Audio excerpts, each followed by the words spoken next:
Léo Dubois avait 34 ans, et sa vie se résumait à une seule passion dévorante, gravir les montagnes les plus dangereuses du monde.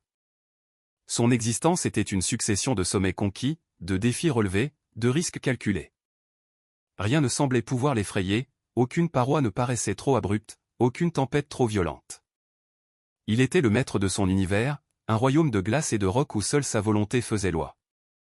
Jusqu'au jour où, à 4200 mètres d'altitude, au cœur du silence glacé, il découvrit quelque chose d'enfoui sous la neige, un objet qui allait faire voler en éclats toutes ses certitudes. Une simple statuette de la Vierge Marie, là où rien, absolument rien, n'aurait dû exister. Ce qu'il vécut dans les jours qui suivirent cette découverte allait remettre en question chaque fibre de son être, chaque principe sur lequel il avait bâti sa vie. Un miracle de la Vierge Marie qui commença dans le lieu le plus improbable qui soit. Mais avant de poursuivre ce récit extraordinaire, prenez un instant pour laisser un commentaire et me dire d'où vous me lisez et quelle heure il est chez vous en ce moment. J'aimerais infiniment voir jusqu'où les miracles de la Vierge Marie parviennent à voyager. Connaissez-vous ce genre de personne qui accomplit tout par elle-même? Ce type d'individu qui ne demande jamais d'aide, intimement convaincu que personne d'autre ne pourra faire les choses aussi bien, avec autant de précision et d'engagement. Léo était l'incarnation même de cet archétype. Alpiniste professionnel originaire de Grenoble, il était une légende discrète dans le milieu.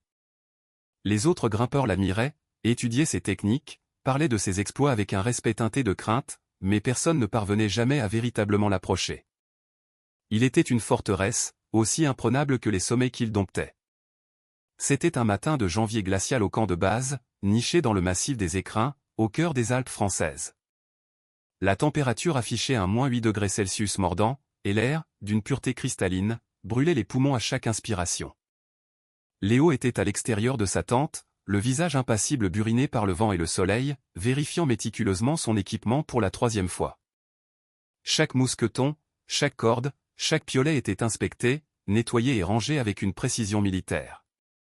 Rien n'était laissé au hasard. Jean Leclerc, le guide vétéran du camp de base, un homme dont les 40 années d'expérience se lisaient dans chaque ride de son visage, s'approcha lentement, une tasse de café fumant entre ses mains calleuses. Dubois, les prévisions ont changé. Une dépression arrive plus tôt que prévu. Tu devrais peut-être reporter de 2 jours.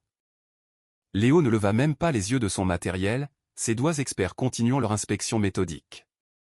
Je n'en ai pas besoin. Sa voix était calme, posée, mais portait en elle un poids d'acier. Jean insista, une pointe d'inquiétude dans le regard. Léo, ce n'est pas une question de. J'ai dit que je n'en avais pas besoin, Jean. Le ton n'était pas plus fort, mais il avait cette finalité tranchante qui coupait court à toute discussion. Jean Leclerc secoua la tête, un soupir s'échappant de ses lèvres en un nuage de buée. On ne discutait pas avec Léo Dubois. Ses statistiques parlaient pour lui. 32 sommets gravis, dont 21 en solitaire. 0 accident grave. Il était une anomalie, un prodige de contrôle et de compétence. Léo termina sa vérification, boucla son sac à dos, ajusta les sangles sur ses épaules sans un regard pour quiconque autour de lui. À 6h17, le 15 janvier, Léo commença son ascension, seul, comme toujours. L'immensité blanche et silencieuse l'accueillit. Les 2 premiers jours furent d'une perfection absolue, presque irréelle. Le ciel d'un bleu profond et sans nuages, la température stable à -12 °C, un vent modéré qui ne faisait que chuchoter sur les crêtes. Léo progressait à un rythme excellent, son corps et son esprit en parfaite symbiose avec la montagne. À la fin de la première journée, il avait atteint l'altitude de 3100 mètres. Il installa son bivouac sur une plateforme rocheuse protégée du vent, un nid d'aigle surplombant un océan de pics enneigés. Il mangea son repas lyophilisé sans hâte, chaque geste mesuré, vérifia son GPS, puis s'endormit d'un sommeil profond et réparateur, bercé par le silence assourdissant des hauteurs. La 2e journée fut encore meilleure. La montagne semblait coopérer, lui offrir ses plus belles pentes. Chaque mouvement était précis, efficace, presque chorégraphié. Léo était dans cette zone mentale que seuls les athlètes de haut niveau connaissent, où tout semble couler de source, où l'effort et la pensée ne font qu'un. Vers 16h, il atteignit 3800 mètres. Il s'arrêta pour boire une gorgée d'eau, le regard plongé dans le vide. En bas, minuscule point dans l'immensité, il pouvait distinguer le camp de base. Un léger sourire, à peine perceptible, étira ses lèvres. Il avait eu raison. Comme toujours. Il décida de monter son campement plus tôt que prévu. Il restait encore 3 heures de lumière du jour, mais il savait qu'il ne valait pas la peine de risquer la fatigue pour quelques centaines de mètres de plus. Demain, il atteindrait les 4200 mètres, son objectif.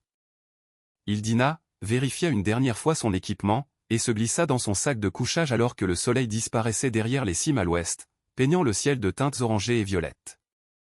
Ce fut au cœur de la nuit que tout bascula. Léo fut réveillé par un son. Ce n'était pas le sifflement habituel du vent dans les rochers. C'était quelque chose de différent, plus grave, plus rauque, une complainte sourde et violente qui faisait vibrer la toile de la tente. Il jeta un œil à sa montre. 2h33 du matin. Il ouvrit légèrement la fermeture éclair de la tente et risqua un regard à l'extérieur. Il ne vit rien. L'obscurité était totale, une encre noire et épaisse. Mais il le sentit. Le froid s'était intensifié de manière drastique, une morsure vicieuse qui semblait vouloir traverser toutes les couches de protection. Et le vent. Le vent était bien plus fort. Il referma précipitamment la tente et consulta son baromètre. La pression avait chuté de manière vertigineuse. Jean Leclerc avait eu raison au sujet de la dépression, mais elle était arrivée beaucoup plus vite, avec une brutalité qu'aucune prévision n'avait pu anticiper.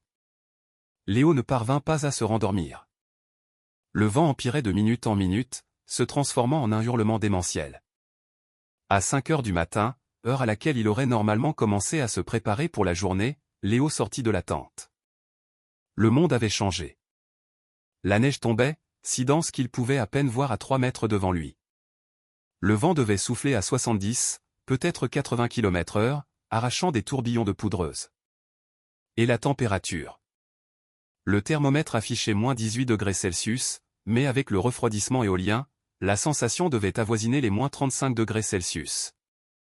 Léo resta là, immobile, pendant 5 longues minutes, le visage fouetté par les cristaux de glace, évaluant la situation. Il pouvait redescendre.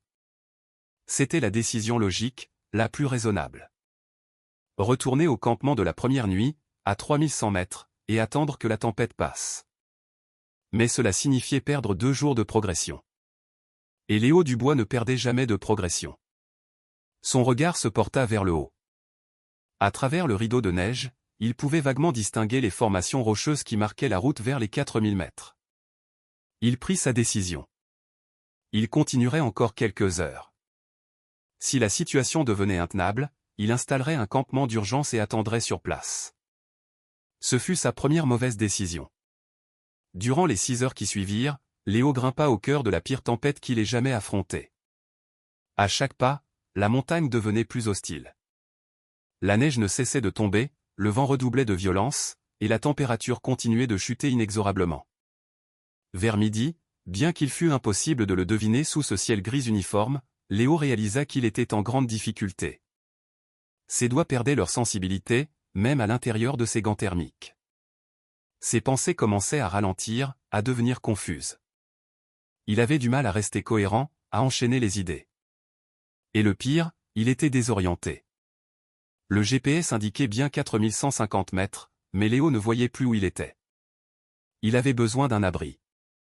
Immédiatement. Il commença à chercher désespérément. N'importe quelle formation rocheuse, n'importe quoi qui pourrait bloquer ce vent assassin. Il essaya de creuser un trou dans la neige, mais ses forces l'abandonnaient. La neige compactée par le vent était dure comme de la pierre. Après quelques centimètres, il s'effondra, épuisé. Ses mains se mirent à saigner là où la neige gelée avait lacéré la paume de ses gants. Léo tomba à genoux. Vous connaissez ce moment où vous réalisez que vous n'êtes plus en contrôle? Quand toutes vos compétences, toute votre expérience, cessent tout simplement de faire la moindre différence? Léo connut ce moment, à genoux dans la neige, à 4150 mètres d'altitude. Son corps était en train de s'éteindre. Il le sentait. La façon dont ses muscles ne répondaient plus correctement. Hypothermie modérée. Peut-être 20 minutes avant qu'elle ne devienne sévère. Après cela, 1 heure, 2 tout au plus. Il tenta de se relever, bascula sur le côté, et c'est à cet instant précis que tout se produisit. En tombant, son bras droit s'enfonça profondément dans la neige. Il ne s'enfonça pas seulement, il la traversa, comme s'il n'y avait rien en dessous. Léo sentit quelque chose de solide sous la neige. Pas de la roche. Du bois. Avec les dernières bribes de force qui lui restaient, il se mit à creuser, mu par une pure désespérance, un instinct de survie primaire. 30 secondes plus tard, il l'aperçut. Du bleu. Un bleu délavé, mais encore visible même à travers les couches de neige et de temps. Léo creusa davantage. Et là, enfouie dans la neige depuis une éternité peut-être, se trouvait une statuette de la Vierge Marie. Elle mesurait peut-être 40 centimètres de haut, sculptée dans un bois sombre, du chêne probablement. Le manteau peint en bleu avait des zones où la peinture avait complètement disparu, mais d'autres où cette couleur profonde subsistait encore. Le visage était préservé, serein, les mains tendues vers l'avant dans un geste d'accueil. Léo resta là, à genoux, à la fixer, son cerveau luttant pour traiter l'information à travers le brouillard de l'hypothermie. Comment cette statuette avait-elle pu atterrir ici, si loin de tout, dans un lieu aussi inaccessible? Mais il n'avait pas le temps pour les questions. Il lui restait peut-être 15 minutes avant de perdre connaissance. Il tira la statuette de la neige. Elle pesait plus lourd qu'il ne l'avait imaginé. Et à cet instant, elle lui sauva la vie. Car au moment où Léo dégagea complètement la statuette, la neige juste à côté s'effondra. Pas lentement, d'un seul coup. Comme si quelque chose qui la soutenait avait été soudainement retiré. L'effondrement révéla une fissure dans la roche. Une ouverture d'environ 80 cm de large et 1 mètre de haut. Et au-delà, une obscurité qui signifiait une profondeur. Léo ne réfléchit pas. Il poussa son sac à dos à l'intérieur en premier, puis se faufila à travers l'ouverture, traînant la statuette avec lui. À l'intérieur, la différence fut immédiate, saisissante. Le vent, ce vent qui lui volait chaque gramme de chaleur de son corps, cessa complètement. Le silence, relatif mais profond, le submergea. Léo sortit sa lampe frontale avec des doigts qui fonctionnaient à peine, et l'alluma. La fissure était plus grande qu'elle ne le paraissait de l'extérieur, une cavité naturelle dans la roche. Peut-être 3 mètres de profondeur sur 2 de large. Ce n'était pas parfait, mais c'était un abri. Il monta sa tente de secours avec une difficulté extrême, une tâche qu'il accomplissait normalement en quelques minutes. Il se glissa à l'intérieur, retira ses gants. Ses mains étaient blanches, avec des taches violacées au bout des doigts. Il commença à les masser, forçant la circulation à revenir. Il se força à manger, à boire de l'eau, et attendit que son corps réagisse. Après 30 longues minutes, il commença enfin à sentir de nouveau ses doigts. La douleur était intense, lancinante, mais bienvenue. La douleur signifiait le retour de la circulation. Léo retira sa lourde veste, inspecta son corps. Des coupures aux mains, des contusions aux genoux, mais rien de grave. Il allait survivre. Ce n'est qu'à ce moment-là qu'il regarda la statuette de la Vierge Marie. Il l'avait placée dans un coin de la tente, appuyée contre la paroi en tissu.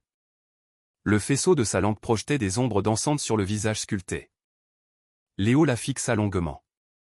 Ce devait être une coïncidence. Quelqu'un, probablement des décennies auparavant, peut-être même plus, avait perdu ou abandonné cette statuette ici. Et par pure chance, il était tombé dessus. Et par pure chance, en la retirant, la neige à côté avait cédé, révélant la crevasse. La chance. 2 coïncidences d'affilée, rien de plus. Mais même en se formulant cette pensée rationnelle, une partie de Léo, une petite partie qu'il ignorait habituellement, n'y croyait pas tout à fait. Il continua de fixer la statuette tandis que la tempête hurlait au dehors, impuissante. Il dormit mal cette nuit-là, un sommeil agité, peuplé de rêves étranges, hanté par le froid, la douleur, et quelque chose qu'il ne savait pas nommer. Il se réveilla au premier signe de lumière filtrant par l'ouverture de la crevasse. La tempête s'était calmée pendant la nuit. Léo sortit prudemment. Le monde était complètement transformé. Une neige fraîche, immaculée, recouvrait tout d'un épais manteau blanc. Sa trace de la veille avait disparu. Toutes les références qu'il avait utilisées étaient enfouies. Il saisit son GPS. 4150 mètres. Et maintenant, il fallait descendre. Il consulta la carte. La route qu'il avait initialement prévue se trouvait au nord-est, un chemin plus long mais avec une pente plus douce. Léo étudia le terrain autour de lui. À travers la neige fraîche, il essaya d'identifier les formations rocheuses qui indiqueraient le bon chemin. Et puis, sans trop réfléchir, presque instinctivement, il commença à descendre vers l'ouest. Ce n'était pas la route prévue. C'était plus raide, plus technique. Normalement, il n'aurait jamais choisi cette voie, mais c'était la direction que son corps, son intuition, voulait prendre à ce moment-là. Léo suivit cet instinct. Durant les 3 heures qui suivirent, il descendit avec précaution. Le nouveau chemin était difficile mais faisable. Exposé à certains endroits, mais rien qu'il ne puisse gérer. Vers midi, il s'arrêta pour boire de l'eau sur une plateforme rocheuse. Il pensait avoir déjà passé le pire. Le 4e jour de descente fut le plus technique. Léo atteignit une section qui nécessitait une descente en rappel sur une paroi verticale d'environ 30 mètres. Il avait fait ce genre de descente des centaines de fois. C'était la routine. Il trouva un point d'ancrage solide, prépara le rappel parfaitement, chaque nœud vérifié 2 fois. Il commença la descente. Des mouvements fluides, contrôlés, laissant la corde glisser à travers le descendeur à une vitesse constante. Il était à 15 mètres du sommet, à mi-chemin, quand il le sentit. La corde céda. Pas un peu, elle céda complètement. Le cri resta coincé dans sa gorge. Juste le temps de penser, alors c'est comme ça que ça se termine. Chute libre. 1 mètre, 2 mètres, et puis l'arrêt. Brutal. L'impact lui coupa le souffle, mais la chute s'était arrêtée. Léo resta suspendu là, se balançant légèrement, le cœur explosant dans sa poitrine. Quoi? Comment? Il leva les yeux, essayant de comprendre ce qu'il voyait. La corde s'était rompue au point d'ancrage. Il pouvait voir le bout libre se balancer là-haut. Mais sa section de corde, celle à laquelle il était attaché, s'était accrochée à un rebord rocheux. Un petit rebord, à peine visible. Léo resta à le fixer, essayant de comprendre la physique de ce qui venait de se passer. L'angle était impossible. La rotation nécessaire pour que la corde atteigne ce rebord pendant une chute verticale n'avait aucun sens. Et pourtant, c'était arrivé. Léo resta suspendu là pendant 5 minutes entières, à respirer, à essayer de comprendre. Finalement, avec des mouvements très prudents, il réussit à se repositionner et à continuer la descente, en utilisant ce nouvel et accidentel point d'ancrage. Quand il atteignit le sol, ses jambes flanchèrent. Il s'effondra à genoux dans la neige. Léo rangea son matériel avec des mains tremblantes, mais pas à cause du froid cette fois. La statuette près de l'abri. Et maintenant, ça. 2 moments où tout aurait dû se terminer. 2 moments où quelque chose d'incompréhensible était arrivé. Léo continua la descente, mais la petite voix dans sa tête n'était plus si petite. Le 6e jour, Léo sut qu'il atteignait ses limites. Ses réserves de nourriture s'étaient épuisées la veille. Il lui restait de l'eau, mais l'épuisement commençait à tout affecter. Chaque pas demandait une concentration consciente. Les muscles de ses jambes tremblaient constamment. Sa vision avait de nouveau ces taches noires sur les bords. Il connaissait les signes, ne les connaissait que trop bien. Un jour de plus, peut-être 2 tout au plus, et il ne pourrait tout simplement plus continuer. Le camp de base était à 2800 mètres. Par une bonne journée, une randonnée de 4 heures. Dans son état, 8 heures, peut-être plus. Et la nuit commençait à tomber. Léo monta sa tente pour la dernière fois. Il s'allongea et, pour la première fois de sa vie d'adulte, du moins la première fois dont il se souvenait, Léo pria. Ce n'était pas de belles paroles. Ce n'était pas le « Je vous salue Marie » qu'il n'avait plus en mémoire depuis son enfance. C'était seulement « Si vous êtes là, j'ai besoin d'aide, s'il vous plaît ». Il ne savait même pas à qui il s'adressait. À Dieu, à la Vierge Marie, à l'univers, peu importait. C'étaient les mots d'un homme à sa limite absolue. Il s'endormit. Il se réveilla au chaud. Relativement au chaud. Du moins, quelque chose était différent. Léo ouvrit la fermeture éclair de la tente et regarda dehors. Le ciel était complètement dégagé. Pas un seul nuage. Le soleil tapait fort et la température. Le thermomètre affichait -5 degrés Celsius, presque tropical par rapport au jour précédent. Léo sortit complètement et regarda autour de lui. C'était comme si la montagne avait décidé de lui accorder une trêve, juste pour aujourd'hui. Et puis il l'entendit. Loin, très loin, mais sans équivoque. Un hélicoptère. Léo attrapa la fusée de détresse avec des mains qui pouvaient à peine la tenir. Il l'alluma. Une fumée orange vif s'éleva en une colonne droite dans l'air immobile. Il agita les bras. L'hélicoptère était trop loin. Il ne l'avait pas vu. Léo alluma la deuxième fusée, la dernière qu'il avait. Cette fois, l'hélicoptère vira de bord. 20 minutes plus tard, Léo était à l'intérieur de l'appareil. Une couverture thermique enroulée autour de lui. Une secouriste, Sandrine Petit, vérifiait ses constantes vitales avec une expression inquiète. Le pilote, un homme nommé Stéphane Moreau, se retourna. « Vous avez eu de la chance. » Jean Leclerc au camp de base s'est inquiété quand il a perdu le contact. On a organisé une recherche, mais la météo était impossible. Ce matin, on s'est réveillé avec cette fenêtre parfaite. 3 heures de ciel clair, on a pu décoller. Léo, sa voix rauque après des jours sans beaucoup parler, demanda, c'était dans les prévisions. Le pilote secoua la tête. Non, c'est sorti de nulle part. La météo ne l'avait pas prévu, et ça se referme déjà. Regardez. Léo regarda par le hublot. Des nuages commençaient déjà à se former à nouveau sur les sommets.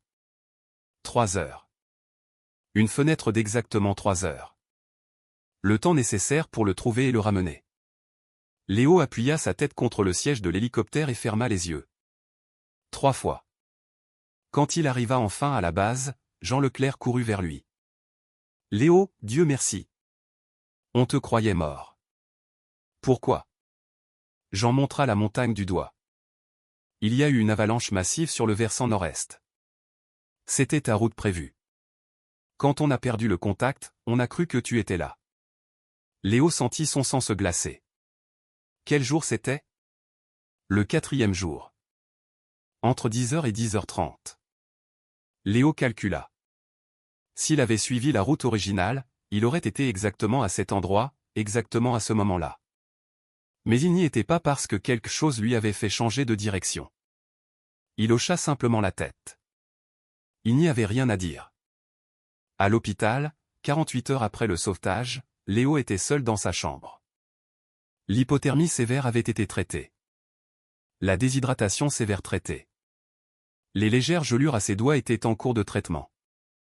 Les médecins étaient impressionnés. Dans les conditions qu'il avait décrites, sa survie était improbable. Beaucoup de chance, avait dit le médecin, Nicolas Duval. Énormément de chance. Léo fixait le plafond blanc de la chambre, ses mains bandées reposant sur le drap, et il réfléchissait. 4 moments où quelque chose, ou quelqu'un, avait changé le cours des choses. Et pour la première fois, sans essayer de fuir la vérité, il l'admit. Ce n'était pas de la chance. Ce n'était pas des coïncidences. C'était la Vierge Marie. Quand cette pensée se forma enfin complètement dans son esprit, quand il cessa enfin de la combattre, quelque chose se brisa en lui. Léo se mit à pleurer. Pas un cri silencieux, pas quelques larmes qu'il aurait pu cacher. Des sanglots profonds, déchirants, qui venaient d'un endroit qu'il avait gardé verrouillé pendant des années. Le genre de pleurs qui surviennent lorsque toutes les défenses que l'on a construites s'effondrent d'un seul coup. Il pleura pour des années d'arrogance, pour avoir cru qu'il n'avait besoin de rien ni de personne. Il pleura pour avoir bâti des murs si hauts que même lui ne pouvait plus en sortir. Il pleura pour la solitude qu'il avait choisie, puis s'était convaincu de préférer. Et il pleura pour la prise de conscience, enfin, après l'avoir refusé si longtemps, qu'il y avait quelque chose de plus grand que lui. Quelque chose qu'il avait sauvé non pas une, mais 4 fois. Même quand il n'avait jamais demandé. Même quand il n'y croyait pas. L'infirmière, Valérie Bernard, entra pour vérifier ses constantes et le trouva ainsi. Elle ne dit rien.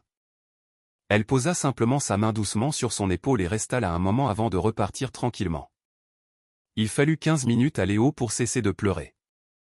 Quand il se calma enfin, quelque chose de fondamental avait changé. Il pouvait le sentir, comme si une armure qu'il avait portée pendant des décennies venait enfin d'être retirée. Il regarda par la fenêtre de l'hôpital. En bas, il pouvait voir une petite chapelle. Léo, qui n'avait pas mis les pieds dans une église depuis plus de 10 ans, envisagea sérieusement d'y descendre dès sa sortie. Une semaine plus tard, Léo était chez lui. Un petit appartement à Grenoble. Son équipement d'expédition était entassé dans un coin. Jean Leclerc du camp de base avait tout rapporté quelques jours plus tôt. Léo ouvrit le sac à dos principal avec précaution. Ses mains encore bandées rendaient tout plus difficile. Et elle était là. La statuette de la Vierge Marie. Il l'avait mise dans son sac avant d'être secouru. Il n'y avait pas beaucoup pensé, l'avait juste emballée avec le reste. Léo tint la statuette à deux mains. Il se dirigea vers l'étagère du salon. Il y avait quelques livres, des trophées de vieilles compétitions. Il poussa tout sur le côté et plaça la statuette au centre. Il la fixa longuement. Puis il attrapa son téléphone, fit défiler ses contacts jusqu'à trouver un nom qu'il n'avait pas appelé depuis des années. Chloé. Sa sœur. 4 ans depuis leur dernière vraie conversation. De brefs messages d'anniversaire, mais rien de plus. Le téléphone sonna 4 fois. Léo faillit raccrocher. Léo? Sa voix était surprise. Est-ce que ça va? Ça va, Chloé, mais... J'ai besoin de te dire quelque chose. Et il lui raconta tout. La tempête, la quasi-mort, la statuette, les 4 moments, le sauvetage, la certitude grandissante. Chloé écouta en silence à l'autre bout du fil. Quand Léo eut terminé, il l'entendit pleurer. Chloé, qu'est-ce qu'il y a? Sa voix était brisée. J'ai prié tous les jours, Léo. Depuis que j'ai su que tu étais parti en montagne, j'ai demandé spécifiquement à la Vierge Marie de te protéger, de te ramener.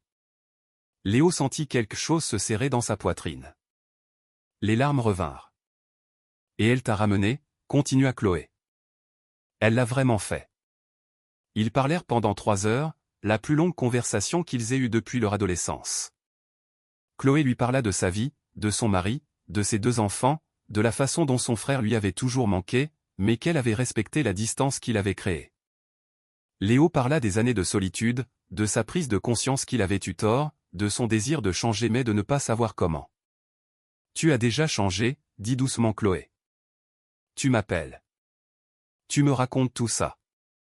Le Léo d'il y a un mois n'aurait jamais fait ça. Elle avait raison.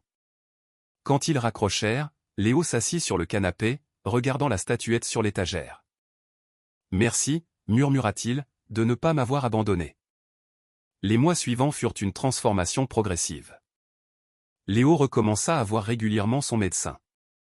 Sa guérison physique fut étonnamment bonne. Ses doigts retrouvèrent une sensibilité totale. Les plaies guérirent sans complications. 1 an après l'incident, Léo préparait du matériel pour une nouvelle expédition. Mais c'était complètement différent d'1 an auparavant. Il était au même camp de base où tout avait commencé. Jean Leclerc était là, préparant du café comme toujours. Les prévisions ont changé, commenta Jean. Léo accepta le café, s'assit à côté de Jean. J'attendrai, dit-il simplement. Jean Leclerc faillit laisser tomber sa propre tasse. Toi, accepter d'attendre? Léo sourit. J'ai appris quelques trucs. Il réalisa que le but n'avait jamais été les exploits ou de prouver quelque chose. Il s'agissait de reconnaître qu'il n'avait jamais été seul. Même quand il le pensait, même quand il le voulait, il y avait quelqu'un qui veillait sur lui. Dans les moments où il ne réalisait même pas qu'il en avait besoin. Avant de terminer, je veux vous inviter à rejoindre notre communauté de prière pour la Vierge Marie. Un espace de foi et d'espérance où des personnes du monde entier se réunissent pour prier et partager les grâces reçues. Si vous sentez dans votre cœur le désir de faire partie de cette chaîne de prière, cliquez ci-dessous et devenez membre de la chaîne aujourd'hui et venez prier avec nous. Et si vous êtes arrivé jusqu'ici, jusqu'à la toute fin de l'histoire de Léo, faites une chose pour moi. Écrivez dans les commentaires, la neige a cédé. Quand la neige a cédé et a révélé l'abri qui a sauvé une vie. Je veux voir combien de cœurs cette histoire a vraiment touché. Et chaque fois que je lirai, la neige a cédé, dans les commentaires, je saurai qu'une personne de plus croit que les miracles de la Vierge Marie se produisent encore. Si cette histoire a touché votre cœur, abonnez-vous à la chaîne et activez la cloche de notification. Écrivez dans les commentaires un miracle dont vous avez été témoin ou que vous avez vécu et partagez cette vidéo avec quelqu'un qui a besoin de retrouver l'espoir aujourd'hui. Que la Vierge Marie continue de vous bénir et de vous protéger, vous et votre famille. Amen.